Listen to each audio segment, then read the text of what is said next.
vendida por um pedaço de terra, casada com um bilionário russo de 70 anos. Na noite de núpcias, e o que acontece depois choca o mundo. Será que ela manteve a honra? E a herança? Prepare-se para uma história onde cada segredo tem um preço. Se inscreva no canal e deixe seu like.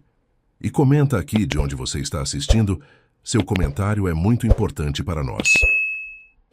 Ela tinha 19 anos e uma promessa emoldurada por uma aliança de diamantes tão fria quanto o inverno siberiano. Verônica não era uma criança, não mais. Naquele dia, ouviu da boca de seu pai, com os olhos fixos no tapete persa da sala, que seu destino estava selado. É a única forma de salvar o último pedaço de terra que nos resta, ele murmurou, a voz embargada pela vergonha. A proposta era de Nikolai Volkov, o magnata do gás e do petróleo. 70 anos de idade, lendas sombrias sobre seu passado e um império que se estendia por toda a Rússia. Não queria uma bailarina famosa ou uma socialite. Volkov queria uma mulher pura, discreta e de boa família. Alguém como ela, como o advogado disse, empurrando um contrato grosso sobre a mesa. Era tudo legal, selos dourados, cláusulas em russo e inglês, mas para Verônica, aquilo era uma sentença de venda. Chorou, implorou, ameaçou fugir, mas a decisão já estava tomada. Sua família seria salva da falência, a honra de seu pai restaurada, e ela, Verônica, seria a moeda de troca. O voo para Vladivostok foi marcado para a semana seguinte. Ela partiu sozinha, numa aeronave particular, um avião silencioso que a levava para um futuro incerto, onde o medo não vinha do barulho, mas do silêncio ensurdecedor da sua própria alma. Chegando na cidade portuária, foi recebida com a pompa dos super-ricos. Carro blindado, seguranças impassíveis, um motorista silencioso que a levou direto para a mansão de Volkov, uma fortaleza de granito à beira do mar do Japão. Na véspera da cerimônia, uma assistente com um sorriso robótico a informou. O Sr. Volkov está ansioso para conhecê-la. O casamento será, claro, consumado. Verônica gelou. Ela havia se apegado à ilusão de uma união simbólica, mas ninguém nunca havia prometido isso. Naquela noite, sozinha no quarto frio e luxuoso, ela entendeu. Seria forçada. No dia do casamento, a mansão estava em um silêncio pesado, de controle. Verônica vestiu o luxuoso vestido branco, sentindo-se uma boneca em exposição. No salão principal, Nikolai Volkov a esperava. Seus olhos brilharam ao vê-la, mas não era afeto, era a satisfação da posse. Você é ainda mais bela do que me prometeram, ele disse com um sorriso que não alcançava os olhos, enquanto beijava sua mão. Verônica sentiu náuseas. Horas depois foi conduzida ao quarto nupcial. 2 criadas a banharam e a vestiram com uma peça fina e quase transparente. O Sr. Volkov virá em breve. Ele gosta que tudo esteja como manda a tradição, disseram sem emoção. Verônica deitou-se na cama imensa, o coração disparado, sentindo-se um cordeiro prestes a ser sacrificado. O quarto era grande demais, a decoração luxuosa e fria, e um espelho enorme em frente à cama parecia ter sido colocado ali para intimidá-la. Quando a porta se abriu, o rangido ecoou como um disparo. Volkov entrou, seus olhos famintos cravados nela. Tire a roupa, agora. Quero ver o que é meu, ele ordenou, a voz baixa e cortante. Verônica obedeceu, suas mãos trêmulas soltando os laços da seda. Ela se viu exposta, os olhos no chão. Deite-se, de pernas abertas, como uma esposa deve estar na primeira noite, e não me obrigue a repetir. Verônica subiu na cama devagar, o rosto virado para a parede, a alma em desespero. Volkov a observava, o peito subindo e descendo com força. Vou te dizer exatamente o que vai acontecer, ele sussurrou, sua voz rouca de antecipação. Vai doer. Você não vai se mexer, não vai gritar. Morda o lençol se precisar. Mas depois que eu começar, eu não vou parar. Uma lágrima escorreu silenciosa do canto do olho de Verônica. Volkov se posicionou entre as pernas de Verônica. Ayla prendia a respiração. Ele abaixou o corpo, encostou o rosto em seu pescoço Inspirou fundo o cheiro da pele e sussurrou com a voz rouca: "Vamos logo com isso. Estou ansioso para possuí-la o quanto antes." Mas antes que fizesse qualquer movimento, parou. A respiração falhou. Os olhos se arregalaram, depois se viraram para cima, como se tivessem se apagado por dentro. O corpo dele enrijeceu por um segundo, ficou travado e então desabou pesado, mole, sem reação, como se algo dentro dele tivesse simplesmente desligado. Verônica ficou imóvel. Sentiu o peso esmagador do corpo dele, a cabeça pressionando seu ombro, o braço jogado sobre seu ventre. O calor da respiração desaparecendo. Volkov sussurrou quase sem voz: "Nada." Ela tentou empurrá-lo, mas ele era pesado demais. Conseguiu mover o tronco dele alguns centímetros. Estava sufocando com o toque, com a cena, com o pavor. "Socorro!" gritou com o pouco de ar que tinha. "Socorro! Socorro!" As criadas entraram correndo, gritaram. 2 guardas vieram logo atrás. Um deles puxou o corpo do bilionário com força, o outro cobriu Verônica com um lençol. O quarto virou caos. Médicos foram chamados. O corredor se encheu de ordens em russo, de passos corridos, de vozes tensas. Verônica foi levada para outro quarto, ainda enrolada no lençol, pálida, em estado de choque. Não conseguia chorar, nem falar. Apenas sentia um vazio brutal, como se o mundo tivesse apagado.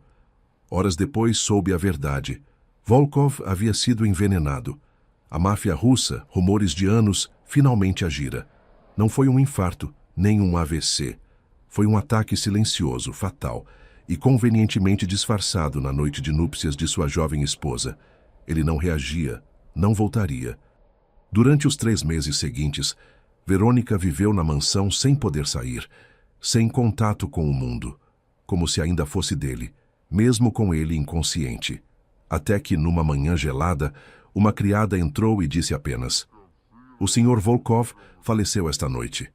Sobre a mesa, um envelope. Era o testamento. Verônica, a esposa que ele nunca chegou a possuir, havia sido nomeada herdeira parcial. Ninguém nunca mencionou o que aconteceu naquela noite, e ela também nunca contou. Porque aquela foi a noite que nunca aconteceu. O enterro foi discreto, sem câmeras, sem discursos, apenas uma cerimônia rápida cercada de segurança e silêncio. Verônica não foi autorizada a comparecer, mesmo sendo viúva, mesmo sendo legalmente esposa. No dia seguinte, o advogado de Volkov apareceu na mansão. "O testamento foi aberto esta manhã", disse sem rodeios. "E a senhorita está nele." Verônica nem reagiu. Não sabia se aquilo era um prêmio ou uma maldição. A cláusula do contrato nupcial era clara. O casamento deveria ser consumado para que qualquer direito de herança fosse validado. Mas ninguém sabia ao certo o que aconteceu naquela noite, e Volkov, claro, não podia se pronunciar. O que ninguém esperava era o que veio depois. Em sigilo, o bilionário havia deixado uma cláusula testamentária pessoal, garantindo a ela parte da fortuna. Propriedades, ações, uma mesada vitalícia. Tudo dentro da margem legal permitida pela lei sucessória russa. Era um presente ou uma armadilha? Talvez a forma dele dizer: "Você vai carregar meu nome com ou sem amor, com ou sem desejo, e o mundo inteiro vai saber disso." Mas para os filhos de Volkov foi um insulto. No mesmo dia, começaram os ataques. Notas vazadas para a imprensa, artigos questionando a origem dela, rumores sobre feitiçaria, sedução, e que ela só estava ali por interesse, como se tivesse enganado um homem poderoso só para colocar as mãos na fortuna dele. "A jovem russa que virou viúva milionária em menos de 3 meses", diziam as manchetes. Verônica permaneceu em silêncio. Não deu entrevistas, não apareceu em público, mas isso não impediu que sua imagem virasse alvo. A família Volkov convocou advogados, iniciando uma ação judicial para anular o testamento. Alegaram que Nikolai estava doente, vulnerável, manipulado, que ela havia se aproveitado de um homem velho e debilitado, e principalmente que a cláusula de consumação não havia sido cumprida. "Essa herança é uma vergonha", disse uma das filhas mais velhas em entrevista a um canal de notícias russo. "Essa mulher roubou o que era nosso." Mas nada causou mais tensão do que a notícia que chegou 2 semanas depois. Ivan Volkov estava voltando. O filho mais novo, formado em Direito Internacional em Oxford, ausente há mais de 5 anos, discreto, inteligente e perigoso. Ele não vai descansar até limpar o nome do pai, disseram. Verônica ouviu aquilo pela televisão, sentada no sofá com as janelas fechadas e o mundo desabando lá fora. Ela sabia o que viria a seguir não seria apenas um processo judicial, seria uma guerra pessoal, e ela era o alvo. O tempo passou. 7 anos. E Verônica desapareceu. Não dos registros oficiais, mas da vida. Vivia agora no sul da França, numa casa antiga entre as colinas de Provença. Paredes claras, janelas com cortinas leves, um jardim simples e cercado. É lá que ela acordava todos os dias às 6 da manhã, tomava chá, lia, caminhava em silêncio. Nada de festas, nada de aparições públicas, nada de entrevistas. A herança foi mantida sob sigilo. A justiça arquivou o processo por falta de provas de manipulação, mas o nome dela nunca foi limpo. Alguns diziam que foi uma mulher fria, outros uma vítima inteligente. Mas ninguém sabia ao certo o que aconteceu naquela noite, e ela nunca falou. Nem sobre o casamento, nem sobre a morte, nem sobre o testamento. Verônica contratou um pequeno grupo de seguranças, homens discretos, fiéis, pagos para protegê-la de tudo, da imprensa, de curiosos, da própria história. Ela vivia como quem carregava um fantasma, com os olhos sempre atentos, com a alma sempre cansada. Passava dias sem falar com ninguém. Apenas cuidava do jardim ou ficava sentada na varanda, observando o vento bater nas oliveiras. Ela tentava esquecer, mas o corpo lembrava, ainda tremia às vezes sozinha, no escuro. E mesmo depois de tanto tempo, a paz não chegou porque Verônica sabia que histórias como a dela não terminavam em silêncio, só adormeciam por um tempo. E aquele tempo estava chegando ao fim. Ele chegou em silêncio. Ivan Volkov, filho legítimo de Nikolai. Homem de presença fria, olhos escuros e elegância natural. Tinha 35 anos e, embora tivesse sangue russo, era formado em Direito Internacional pela Universidade de Oxford. Era discreto, culto, fluente em 5 idiomas e, por 7 anos, havia observado de longe. Não apareceu quando o pai caiu, nem quando morreu, nem quando a herança foi lida. Mas agora, algo o incomodava. A ausência de respostas, aquela mulher escondida no interior da França, intocável, intocada e rica. Ivan nunca engoliu aquela história. O velho Nikolai morrer numa noite de núpcias com uma jovem de 19 anos, virgem, e ela sair daquilo com parte da fortuna? Não parecia certo. Era uma manhã clara quando Ivan pisou pela primeira vez em Provença.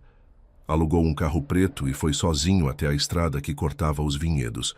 Do lado de fora, o sul da França parecia calmo, mas dentro dele, tudo era desconfiança. Vestia uma camisa branca dobrada nos cotovelos, calça de alfaiataria escura e um relógio simples, porém caro. No rosto, nenhum sorriso, apenas foco. Estacionou o carro diante da casa clara de Verônica.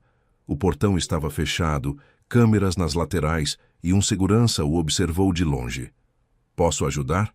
disse o homem seco. "Estou aqui para falar com a senhora Petrova", respondeu Ivan, com sotaque limpo e tom firme. "Ela não recebe visitas", retrucou o segurança. Ivan engoliu em seco, mas não discutiu. Fez uma ligação rápida e voltou. "Ela não vai recebê-lo."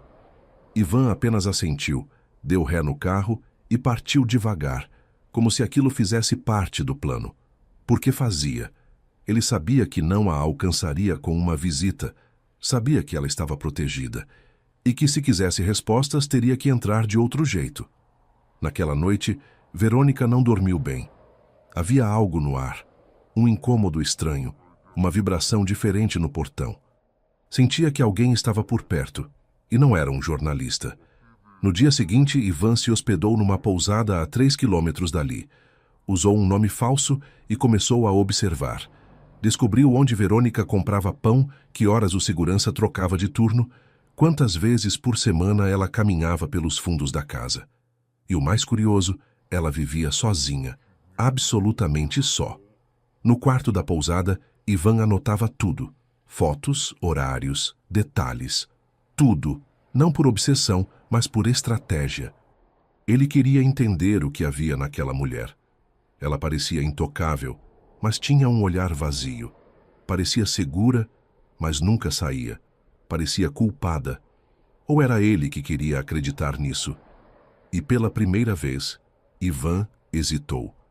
Havia algo no rosto dela, na forma como segurava as xícaras com as duas mãos, como evitava olhar qualquer homem nos olhos, como mantinha os ombros sempre tensionados, que não combinava com um oportunista. No quarto dia, ele a viu no mercado, distraída, pegando maçãs. Quase a abordou ali, mas não o fez porque sentiu. Ela não era só um enigma, era um campo minado, e se ele pisasse errado, tudo explodiria. Ele não foi embora. Depois da primeira tentativa de contato rejeitada no portão, Ivan continuou ali por perto, silencioso, estratégico. Passou a frequentar os mesmos lugares, a mesma padaria, a mesma mercearia, o mesmo caminho da trilha por onde ela caminhava nos fins de tarde. Ela percebeu. Sentia o peso do olhar dele, mesmo quando ele fingia não estar olhando. Mas não dizia nada, nem para os seguranças, nem para a vizinha mais próxima, nem para si mesma. Ela sabia quem ele era e sabia por que ele estava ali. Na terceira semana, Ivan bateu à porta da casa. Estava limpo, barbeado, impecável. Camisa branca dobrada nos cotovelos, blazer cinza claro, sapatos alinhados. "Eu não vim por vingança", disse quando o segurança o interceptou. Ela ouviu do andar de cima, mas não desceu. "Só quero conversar", ele insistiu. 10 minutos, sem câmeras, sem acusações. "Silêncio. Só quero saber a verdade", completou. Mais silêncio. O segurança fechou o portão devagar. Ivan não discutiu, deu meia volta e foi embora, mas voltou no dia seguinte, e no outro e no outro. Verônica começou a se perguntar se ele realmente queria respostas ou apenas desestabilizá-la. Naquela tarde de sábado, ela estava no jardim, regando as plantas. Ivan apareceu do outro lado da cerca. "Bonitas as flores", ele apontou com o queixo. Ela o ignorou, continuou molhando as raízes das lavandas. "Eu só quero entender", disse ele. "E você é a única que pode me contar." Verônica desligou a mangueira, ergueu os olhos e o encarou por alguns segundos. "O que exatamente você quer saber?" Foi a primeira vez que falou com ele. Ivan se aproximou devagar da cerca. "Vocês tiveram algum envolvimento, você e meu pai?" Verônica não respondeu. A expressão não mudou. Nem surpresa, nem raiva, apenas silêncio. "Você o tocou?" Ele continuou. "Ou foi ele quem tocou você?" Ela virou o rosto e voltou a regar as plantas. Ivan ficou parado, respirando fundo como se contasse até 10 por dentro. "E o testamento?" disse por fim. "Foi ideia sua?" Ela largou a mangueira. "Já terminou?" "Ainda não", ele respondeu. "Mas por hoje sim." Deu um passo para trás e foi embora. Na semana seguinte ele voltou. Dessa vez não falou com ela. Apenas deixou uma cesta na porta. Frutas, chá de hortelã e um envelope com um cartão.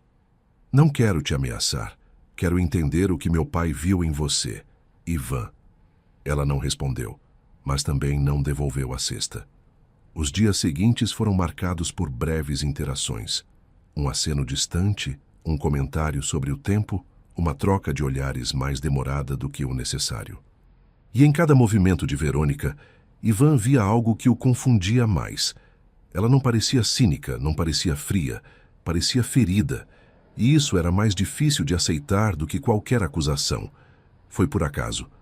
Ivan havia passado a tarde resolvendo pendências legais em Paris, mas a cabeça não estava nos papéis. Voltou para a pousada no fim do dia, tenso, inquieto. Estava exausto da forma como Verônica escapava de tudo, de perguntas, de olhares, de explicações. Sempre firme, sempre contida, intocável. No corredor da pousada, ouviu sem querer uma conversa entre a recepcionista e a camareira. "Ela é estranha, né? Nunca vi essa mulher rir." Também pudera. Depois do que dizem que ela viveu, O que nunca chegou a acontecer? Nada. Que o velho morreu antes. Você sabe que ela nunca foi tocada. Ivan parou. As duas perceberam. Perdão, senhor, não sabíamos que o senhor... Ele as ignorou. Quem disse isso? Perguntou. Uma enfermeira que cuidou do corpo dele disse que ele estava limpo como se nada tivesse acontecido. Ivan ficou em silêncio. Depois simplesmente saiu. No dia seguinte, ele apareceu no portão da casa de Verônica mais cedo do que o habitual. Preciso falar com ela, disse ao segurança. Dessa vez ela autorizou. Esperou-o no jardim, sentada com um lenço branco cobrindo as pernas e um copo de chá na mão. Ivan se aproximou com passos firmes, mas o olhar estava diferente. Não havia mais raiva, era outra coisa, algo mais escuro. É verdade? Ele perguntou direto. Que você nunca teve nada com meu pai? Verônica levou o copo à boca, sem desviar os olhos dele. Que diferença faria agora?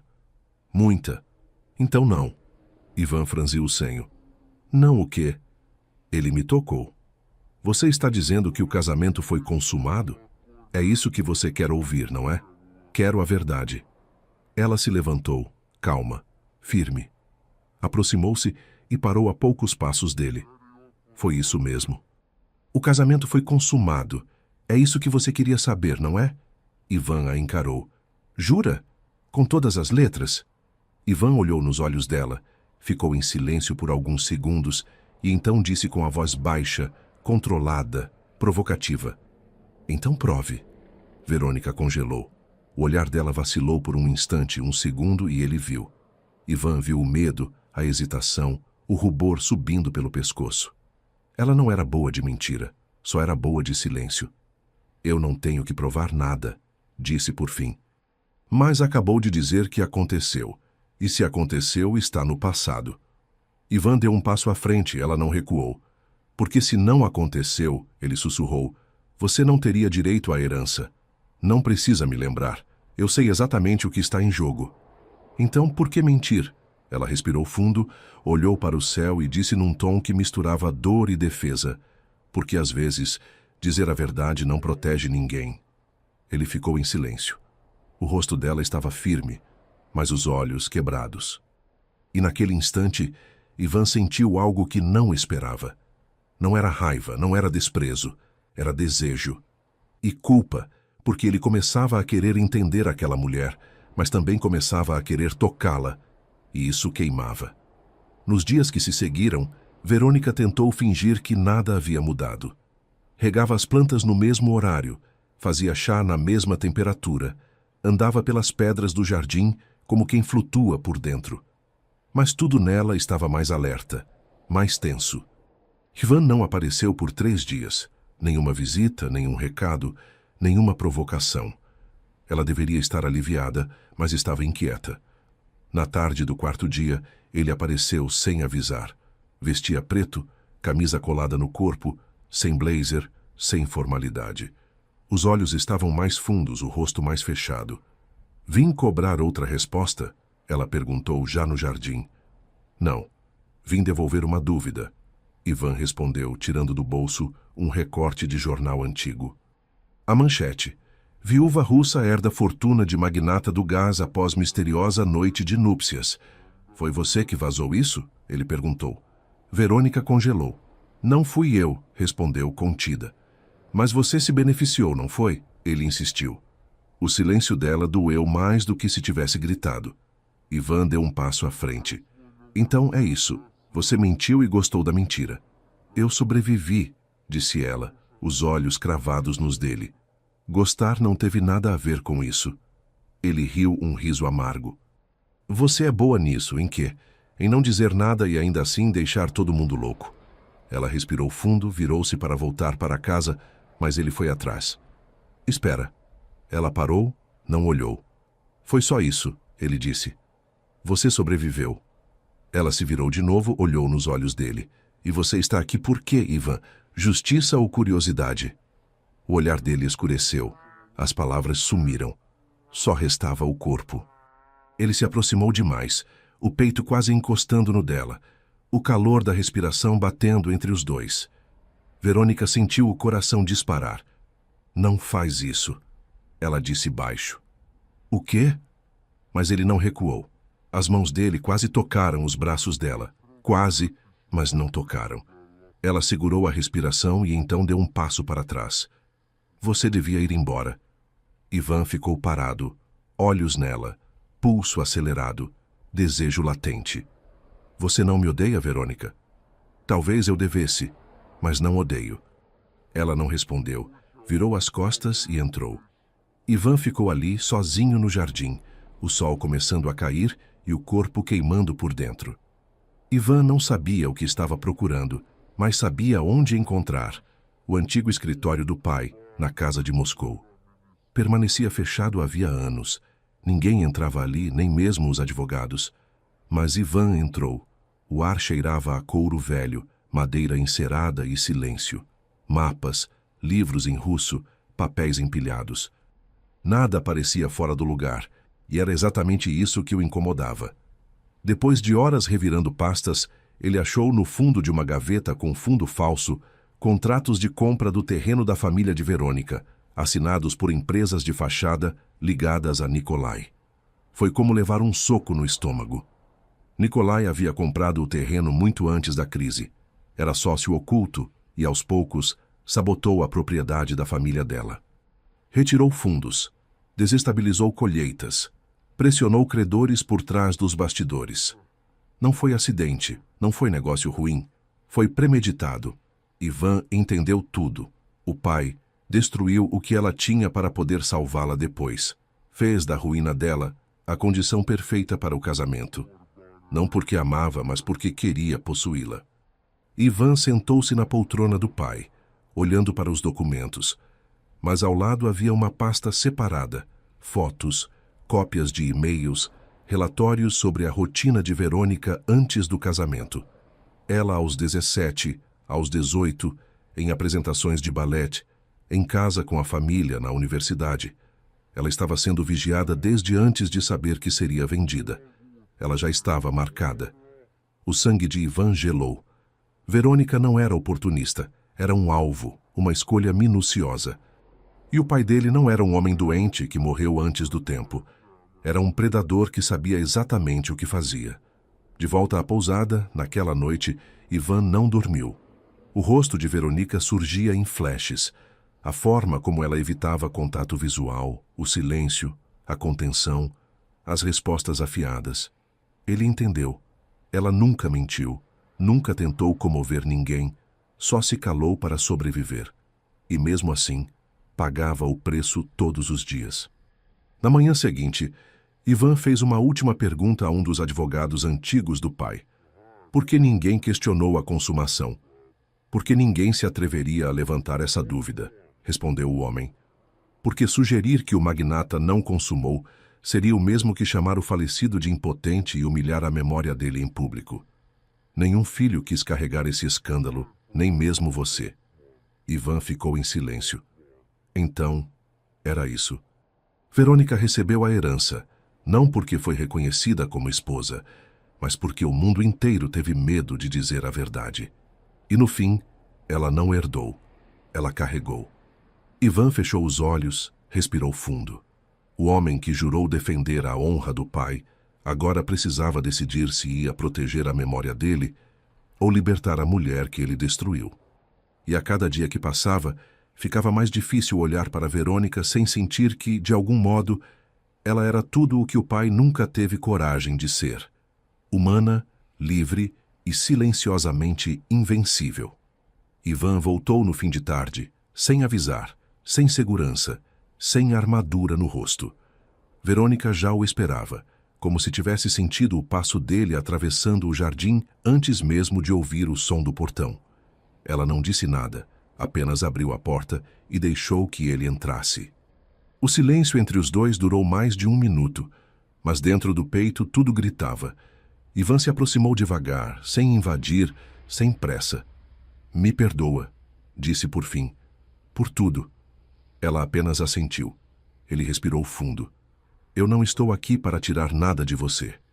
Eu sei, disse Verônica baixinho. Ivan deu um passo à frente, levantou a mão devagar e tocou o rosto dela com a ponta dos dedos. A pele dela estava quente, as bochechas coradas. Ele passou os dedos pela linha do maxilar, pela curva da mandíbula até o queixo. Mas Verônica não se afastou, os olhos fixos nos dele. Havia medo, mas também desejo, tensão e espera. Então, ele a puxou devagar pela nuca e a boca dele encontrou a dela. Foi um beijo firme, quente, molhado. A língua dele entrou sem pedir licença, como se soubesse exatamente onde ir. Explorou com precisão, dominou o espaço. Ela gemeu contra a boca dele, um som rouco entre dor e prazer. Ivan mordeu o lábio inferior dela com força. Depois lambeu, depois voltou. As mãos dele se fecharam em sua cintura, as dela em seus ombros. O corpo dela se curvou contra o dele como se quisesse se perder naquele toque. Foi um beijo de urgência, de raiva, desejo, medo e fome. Quando ele recuou alguns milímetros, ainda com a testa encostada na dela, a respiração dos dois estava descompassada. Verônica, ele sussurrou com a voz falha. Ela apenas disse, fica. Naquele quarto abafado, a luz da tarde morrendo pelas frestas da janela, Verônica tirou a blusa devagar com as mãos trêmulas. Sem romantismo, não havia trilha sonora, só respiração.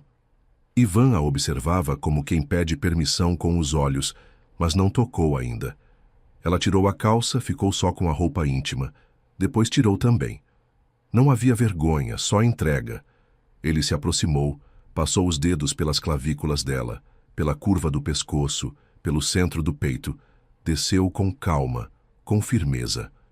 O toque dele era de quem sabia, de quem conduzia, mas esperava. Quando ela recuou um pouco, ele parou. Está tudo bem? Perguntou com a voz baixa. Ela assentiu, mas os olhos brilharam. Não era prazer ainda, era medo. Ivan a deitou com cuidado, subiu por cima entre as pernas.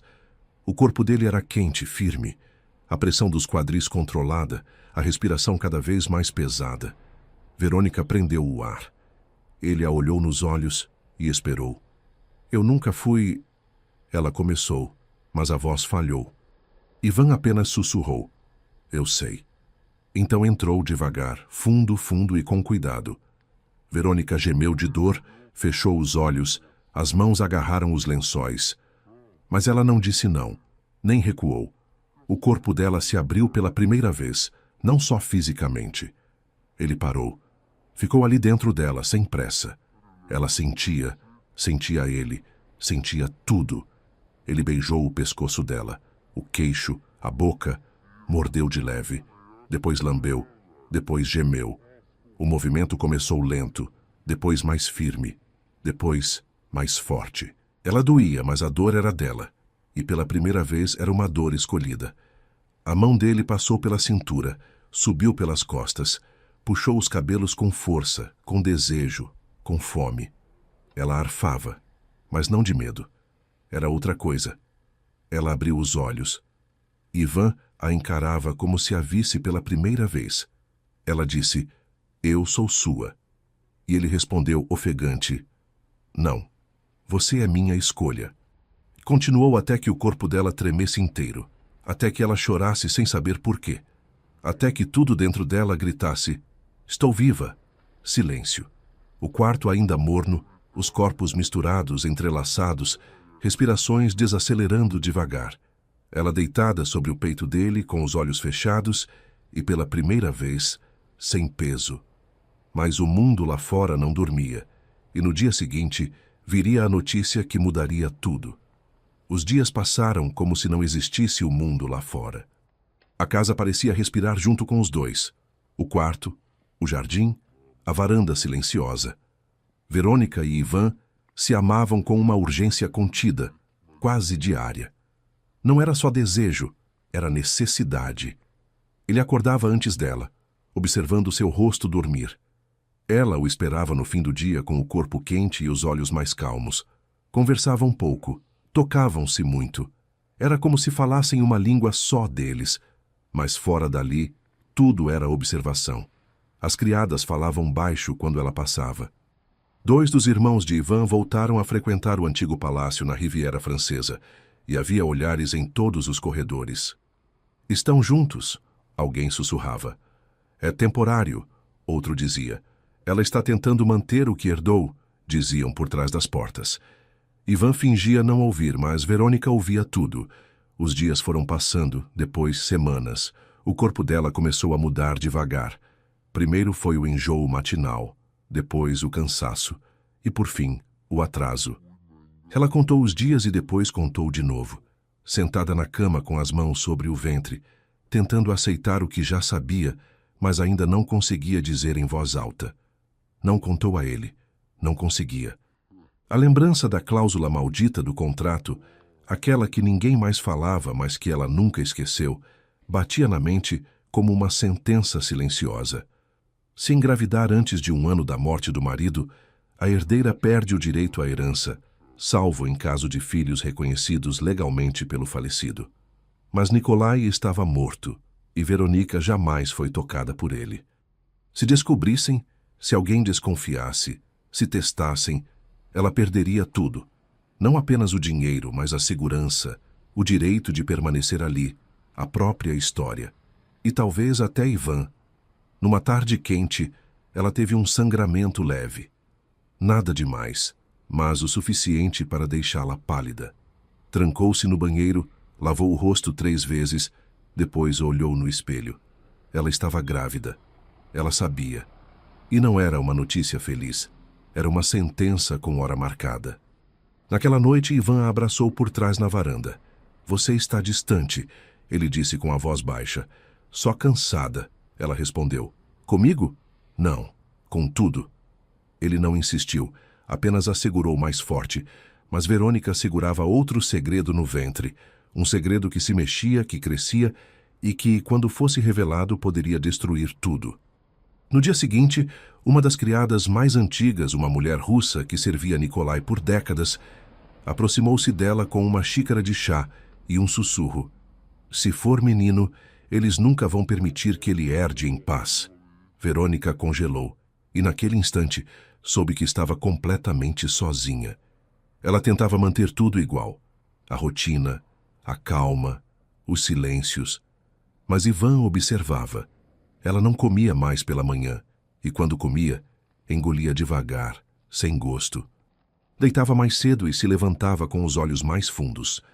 Na terceira vez que ela saiu correndo do jardim para o banheiro com a mão na boca, ele não comentou, mas percebeu. À noite, quando a abraçava por trás, notava algo diferente. O ventre dela não era mais o mesmo. Era quase imperceptível, mas ele conhecia cada curva do corpo dela como quem decora uma oração. E ali havia algo novo, algo que crescia. Verônica começou a evitar o espelho, e ele começou a evitar perguntar.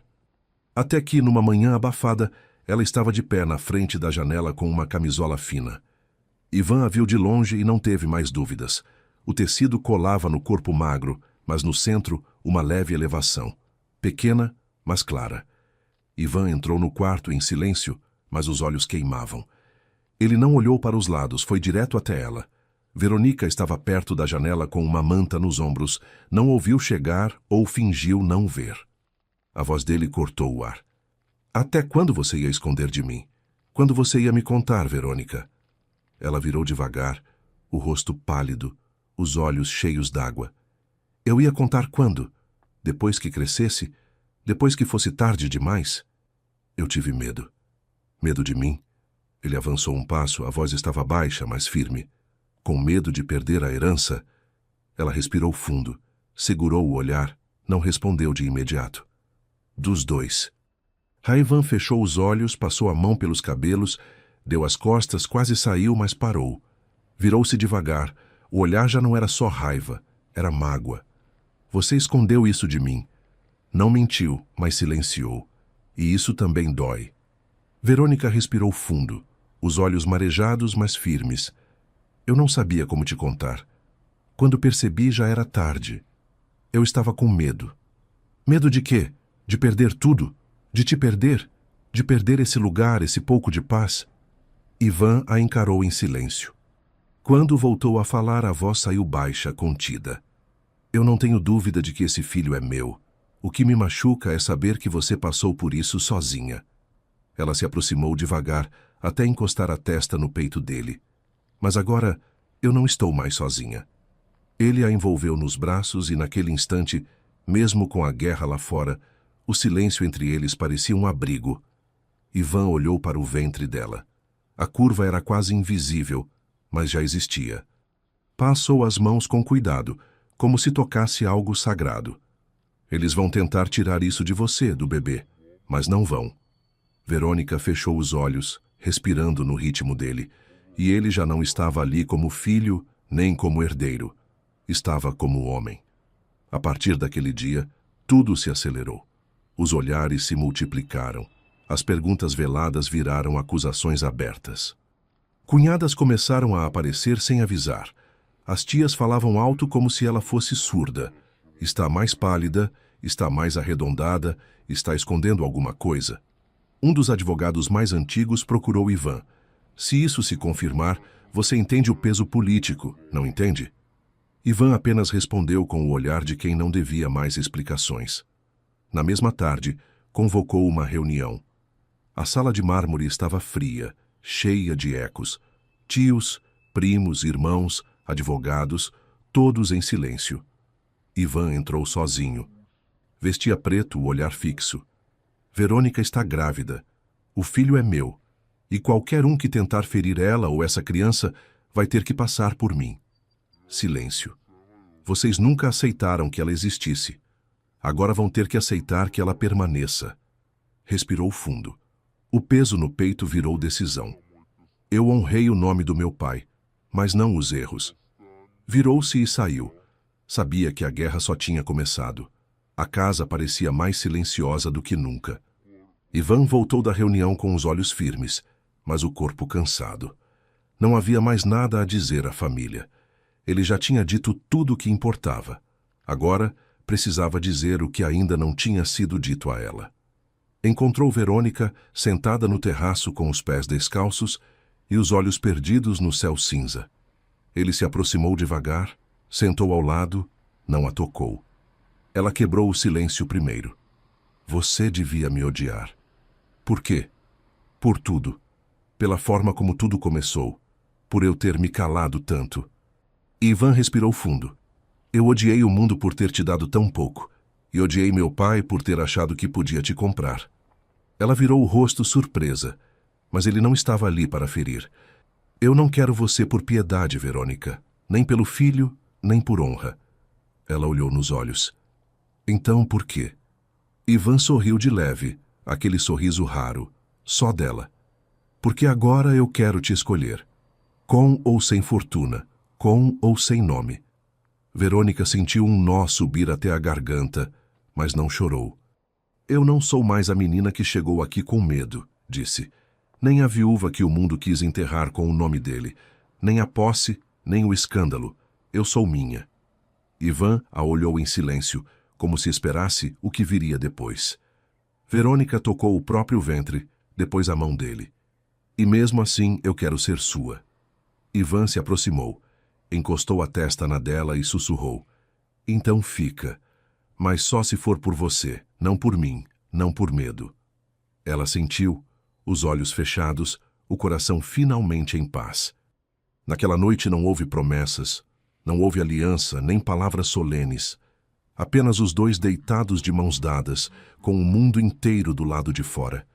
E ali, pela primeira vez, Verônica não sentia mais que precisava resistir, porque agora ela estava onde tinha escolhido ficar. O sol começava a nascer quando eles chegaram à pequena vila no litoral sul da França, sem guarda-costas, sem testemunhas, sem ninguém da família. A casa era branca por fora, com janelas azuis e uma varanda voltada para o mar. Tinha 2 quartos, uma cozinha aberta e um quintal com lavanda. Apenas isso. Mas para Verônica era o suficiente. Pela primeira vez, era o bastante. O casamento aconteceu ali mesmo no quintal. Um juiz local, chamado por um amigo de Ivan, realizou a cerimônia. Não houve vestido de noiva. Ela usava uma túnica clara, ele uma camisa branca e calça de linho. Foi o casamento mais simples que já tinham visto, mas para Verônica foi o mais verdadeiro que ela poderia sonhar. Quando o juiz encerrou a cerimônia, Ivan se aproximou em silêncio. Beijou primeiro a testa dela com reverência, depois os lábios com delicadeza, mas firmeza.